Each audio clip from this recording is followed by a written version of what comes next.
So we're making ham seeds cookies and some chocolate cookies.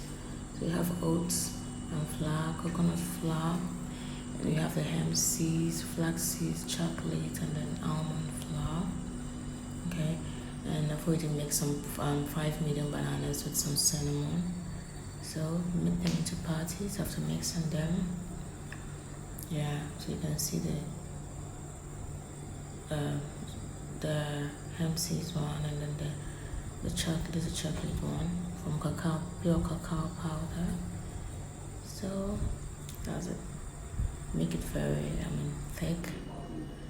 It was in the oven. So you can see it's all done now for 20 to 25 minutes to get it so crisp. Yeah. You can see how it looks. It looks so pale, and then this is it.